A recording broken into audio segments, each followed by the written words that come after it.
Bonjour, je m'appelle Lucie Charnet, je suis conseillère EDF pour les entreprises à Lyon. Beaucoup de clients me demandent comment se lancer dans la transition énergétique de leur entreprise. Nous parlons ensemble de solutions concrètes comme Suivi Conso, un outil pour comprendre et analyser leur consommation afin de l'optimiser. C'est un premier pas pour entamer la décarbonation de leur activité et maîtriser leurs factures. EDF. Plus d'informations sur edf.fr. L'énergie est notre avenir, économisons-la. Découvrez un extrait de l'épisode avec Claire Succo.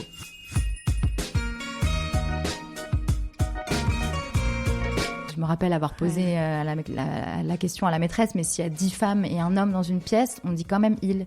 Et elle m'avait dit oui, mais j'ai trouvé ça absurde en fait. Je me disais, mais donc nous, on est complètement effacés en fait. Enfin, même dans les mots, on n'existe pas.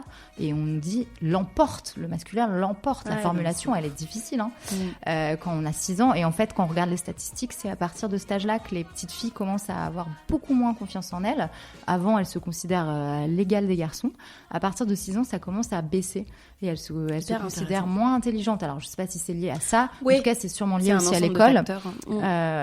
Et c'est vraiment à cet âge-là que ça commence et qu'il y a vraiment un écart de confiance qui se fait et qui fait que de s'agrandir avec l'âge, malheureusement. Donc voilà, donc je pense que ça venait de là. Après, j'ai vécu beaucoup de violences de la part d'hommes. J'ai eu des agressions sexuelles, j'en ai eu plusieurs. Ma première fois était non consentie et j'ai eu d'autres difficultés après avec plein d'histoires vraiment difficiles.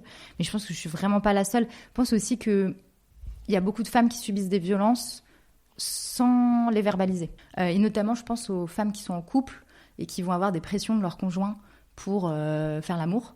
Et qui vont se dire bon c'est quand même mon devoir de femme. Non, en fait, si t'as pas envie et ton mari, ton conjoint n'a pas à te forcer. Et en fait, il y a beaucoup de femmes qui parfois se forcent, se sentent très mal et vivent ça comme des viols. Et on peut appeler ça un viol, d'ailleurs, ça s'appelle le viol conjugal.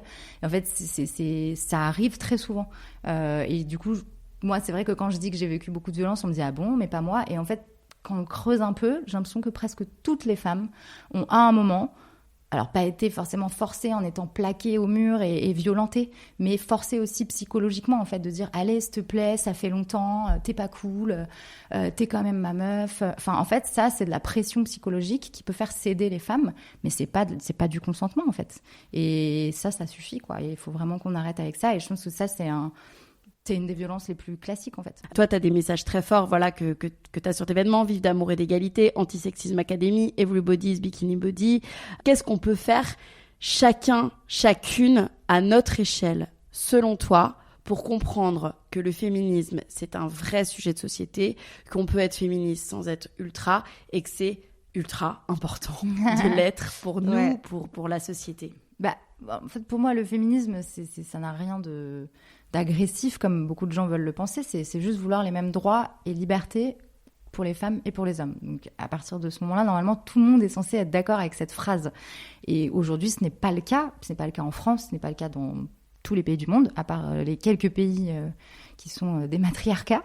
Mais il y en a très peu. Et voilà, et le problème de ce mot, c'est que les gens entendent on veut dominer les hommes et on veut tous les éliminer, en gros. Enfin, ce qui est complètement absurde. C'est pas du tout un mouvement qui est violent. Il n'y a jamais eu de violence de la part de féministes, en fait. Quand on regarde, il n'y a pas. Ça n'existe pas. Il n'y a pas de féministes qui ont commis des crimes. Enfin, voilà, c'est pas un mouvement violent du tout. Et donc, voilà, il y a des gens qui vont l'exprimer de manière plus en colère, d'autres qui vont être dans d'autres schémas. Et je pense que tout est important et tout fait bouger la société. Et parfois, on montre que les gens très en colère et du coup, ça donne une certaine image du féminisme. Mais c'est important, cette colère aussi. Mais voilà, c'est au final, quand on regarde, c'est tout un écosystème qui apporte chacune sa pierre à l'édifice. Et aujourd'hui, je pense que ce qu'on peut faire chacun à son échelle, c'est déjà ne pas laisser passer les choses quand on est dans des conversations privées avec des amis et qu'il y a des remarques qui ne sont pas OK. Je pense que c'est important d'en parler. Déjà, c'est des choses qu'on peut tous faire. Et notamment les hommes, pour moi, ont un rôle à jouer là-dedans parce que c'est vrai que souvent leur parole est plus écoutée que la nôtre. Nous, on va vite dire qu'on est hystérique dès qu'on parle de ça, alors que voilà, un homme qui va reprendre un autre homme à une soirée en disant « Attends, excuse-moi, mais là, ce que tu dis, c'est un peu sexiste et je pense que ça peut blesser des gens », ça a un impact hyper fort. Donc moi, voilà, je suis toujours en train de militer aussi pour que les hommes prennent position, parce que c'est super de dire on vous soutient et c'est pas normal ce que vous vivez. À un moment, il y a aussi un rôle à jouer de dire aux autres hommes, en fait, stop, ça suffit, quoi. Et on connaît tous, en fait, des hommes violents ou potentiellement violents, puisque si on regarde les statistiques des personnes victimes de violences, bah forcément, on en a tous dans notre entourage. Et en fait, parfois, ça se décèle sur des petites choses. Et voilà, on peut essayer d'intercepter ça, en fait, et de dire, attends, excuse-moi, là, c'est pas OK ce que tu viens de dire. Au même titre que des propos racistes, homophobes, transphobes et d'autres choses, il faut... je trouve que pour le féminisme, il y a moins cette intervention générale.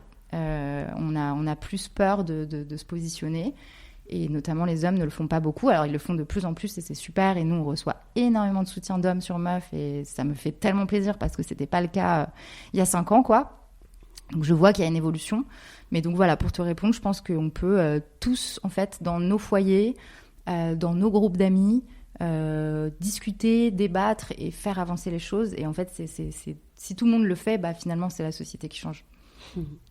Ouais, et j'avais réalisé cette statistique avec des copines qu'en gros, sur 10 copines qu'on a autour de nous, on en a statistiquement une qui subit des violences de son mec, quoi. Ouais. C'est quand même ouf quand tu y penses. Bah, donc en fait, on en connaît tous, même si c'est pas, bien sûr, si c'est pas dit, quoi. Bah, c'est ça. On raconte qu'il a les dents longues, qu'il mange les petits-enfants et dévore des troupeaux de moutons. Connaissez-vous le terrible Varou ? Vous saurez tout sur cette créature légendaire quand vous l'aurez entendu raconter son histoire dans le premier épisode de Bêtes et Méchants, le podcast familial de Center Parcs. Tous les vendredis sur toutes les plateformes de podcast, écoutez les histoires des monstres qui hantent les mythes et légendes de nos régions françaises autour des domaines de Center Parcs. Bêtes et Méchants, un podcast à écouter dès maintenant avec toute la famille.